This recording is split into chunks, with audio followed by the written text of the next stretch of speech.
કચ્છી ગુજરાતી સરિતામાના ચેનલમાં આપણું હાર્દિક સ્વાગત છે। આજે આપણે બનાવીશું વટાણા સાથે ઢોકળા, વટાણાવાળા ઢોકળા। તો એ માટે આ 2 વાટકી આપણે આ લોટ લઈશું। આ લોટ મેં ઘરે ચક્કીમાં જ પીસ્યો છે। આ લોટ માટે આપણે 3 વાટકી ચોખા, 1 વાટકી મગની દાળ, અડધી વાટકી ચણાની દાળ, અડધી વાટકી અડદની દાળ લઈ તેઓને અલગ અલગ ધોઈ પછી તડકામાં બરાબર સુકાવી નાખવાના અને પછી એને પીસી લેવાનું। આવી રીતે મેં ચક્કીમાં પીસીને રાખ્યું છે। હવે આપણે આ લોટમાં ખાટી છાશ નાખશું અને એને પલાળી લઈએ। આવી રીતે આમ છાશ જોઈતા પ્રમાણમાં એડ કરી નાખી ને બરાબર આમ હલાવી નાખવાનું। છાશની જગ્યાએ તમે ખાટું દહીં પણ નાખી શકો છો ને આવી રીતે બરાબર આમ મિક્સ કરી લેવાનું। આવી રીતે આમ હવે આપણે આને 1 કલાક માટે ઢાંકી અને રાખી દઈશું। 1 કલાકની જગ્યાએ તમે 2 કલાકમાં રાખી શકો ને 3 કલાક પણ રાખી શકો છો। હું 1 કલાક જ રાખીશ। હવે આપણે ઢોકળા માટે જે મિશ્રણ પલાળ્યું હતું ને 1 કલાક થઈ ગયો છે। તો હવે આપણે એનામાં નાખવા માટે આ 1 નાની ચમચી મરી, 7-8 લસણની કળી, અડધી વાટકી આ લીલા વટાણા એડ કરી દઈએ। લીલા ધાણા ધોઈને રાખ્યા હતા ડંઠલ સહિત અંદર આમ કટ કરી અને નાખી દેવાના। હવે આ 4-5 આ તીખા મરચાં અંદર કટ કરી અને એડ કરી દઈએ। હવે આને આપણે દરદરો પીસી લઈએ। આવી રીતે આવો પીસી લેવાનું। હવે આપણે આમાં આપણે મિશ્રણમાં જે પલાળ્યું હતું એમાં એડ કરી દઈએ। હવે આ બધું આ મિશ્રણ અમે એડ કરી દઈએ આમાં। હવે બરાબર આમ હલાવી લઈએ। હલાવીને 10 મિનિટ માટે આપણે એને રેસ્ટ આપશું। હવે 10 મિનિટ થઈ ગઈ છે। હવે ફરીથી વળી આપણે આમ હલાવી લઈએ। હવે સ્વાદ પ્રમાણે આપણે મીઠું એડ કરી દઈએ। પાછું હલાવી લઈએ બરાબર આમ એકદમ।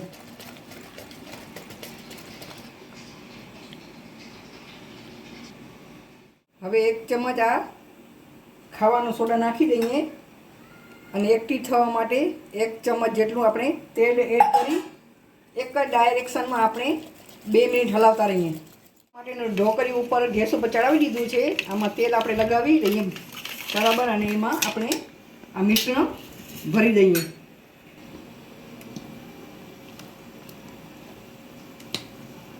આવી રીતે આમ બધું આપણે થાળીઓમાં ને આ વાટકી ઢોકળિયાની જે વાટકીઓ છે એમાં બધું મિશ્રણ ભરી લઈએ આપણે। આવી રીતે આમ ભરી દેવાનું, પોણા ભાગ સુધી ભરવાનું, આખું નહીં ભરવાનું, નહીં તો ફૂલવાની જગ્યા મળશે નહીં। હવે આપણે બાફવા મૂકી દઈએ।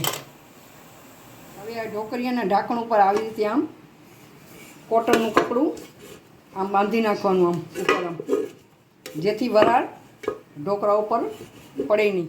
આમ ઢાંકી અને 20 મિનિટ સુધી આપણે એને બાફવા દઈએ। હવે 20 મિનિટ થઈ ગઈ છે। આપણે ચેક કરી લઈએ આપણા ઢોકળા થઈ ગયા છે કે નહીં। આ છરી નાખતા આમાં ચોટતું નથી એટલે આપણા ઢોકળા થઈ ગયા છે। આપણે ગેસની ફ્લેમ બંધ કરી દઈએ અને ઠંડા થવા દઈએ। હવે આપણા ઢોકળીયામાં ઠંડા થઈ ગયા છે। જોઈ શકો છો કેવા ફૂલીને દડા જેવા થઈ ગયા। થાળી તમે આ બધી જોઈ શકો છો। આ વાટકી તમે જોઈ શકો અડધી ભરીથી આખી આ ફૂલાઈ ગઈ છે ભરી। હવે આપણે આમાંથી આમ કટ લગાવી અને કાઢી લઈએ। આવી રીતે મનગમતા પીસમાં આપણે કટ કરી લઈએ। હવે આવી રીતે આમ બધા કટ લગાવેલા બધા આમ કાઢી લઈએ આપણે।